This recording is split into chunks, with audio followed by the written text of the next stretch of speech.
Welcome to the West Wing Week, your guide to everything that's happening at 1600 Pennsylvania Avenue. This week, the President traveled to Afghanistan to sign a historic strategic partnership agreement, visit with our troops, and address the American people about responsibly ending the war. The President also traveled to Fort Stewart to sign an executive order to protect service members and their families from deceptive marketing practices, spoke at the annual White House Correspondents' Dinner, welcomed the Prime Minister of Japan, and spoke at the Building and Construction Trades Conference. That's April 27th to May 3rd, or out of many, we are one. Many, we are one. Those are the values we've got to return to. If we do, there's nothing this country cannot achieve. On Friday, the President and First Lady traveled to Fort Stewart in Georgia, where the President signed an executive order to ensure that all America's service members, veterans, spouses, and other family members have the information they need to make informed educational decisions and are protected from aggressive and deceptive targeting by educational institutions. Before I get started, there's just one thing I want to say, and that is, hooah! And Michelle and I just had a few moments at the Warriors Walk, paying tribute to 441 of your fallen comrades, men and women who gave their last full measure of devotion to keep our nation safe. And we will remember them. We will honor them, always. Your generation, the 9/11 generation, has written one of the greatest chapters of military service that America has ever seen.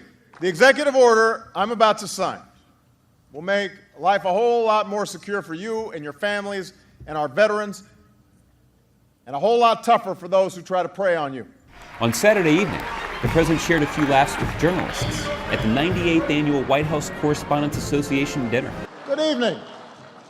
I could not be more thrilled to be here tonight at the White House Correspondents' Dinner.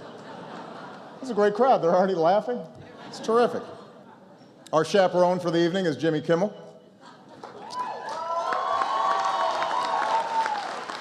who is perfect for the job since most of tonight's audience is in his key demographic, people who fall asleep during Nightline. On Monday morning, the President delivered remarks at the Building and Construction Trades Department Legislative Conference. You represent the latest in a long, proud line of men and women who built this country from the bottom up.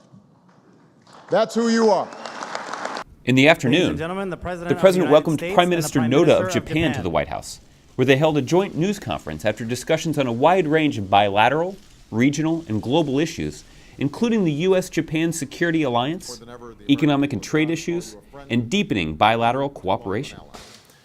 And before I turn it over to the Prime Minister, I just want to warn the American press that the Prime Minister once considered himself a journalist, and instead he became a judo expert. He is a black belt, so if you get out of line, I've got some protection here. Mr. Prime Minister. On Tuesday, President Obama made a secret, unannounced visit to Afghanistan, where he and President Hamid Karzai signed the Strategic Partnership Agreement that marks the beginning of the end of the war in Afghanistan and a commitment to continuing strategic cooperation between our two countries. Then, at 4:01 a.m. Afghanistan time, the President delivered an address to the American people. Good evening from Bagram Air Base.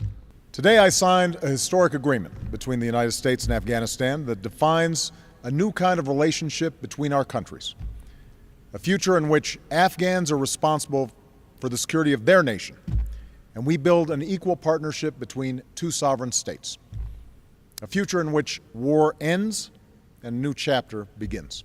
On Wednesday, after 6 hours on the ground in Afghanistan and more than 30 hours traveling there and back, the President landed safely on the South Lawn of the White House. On Thursday, the President got a jump start on Cinco de Mayo, Friday's celebration of Mexican heritage and pride. To find out more information on any of these topics or to see complete videos of these events, go to whitehouse.gov. And thanks again for checking out your West Wing Week. This is an incredible looking pumpkin. This is a nice looking cow right here. I have to say, like, just in terms of central casting, this cow right here, you could put him in a commercial or something. That's a good-looking mascot. So I'm glad you like it. Absolutely. So I'm glad you like it because we got a small token of appreciation, and I know you get a lot of gifts, but This is a keeper right here. so this is a keeper right here. You get your very own Rocky. This is going in the museum right here. The girls will like this one.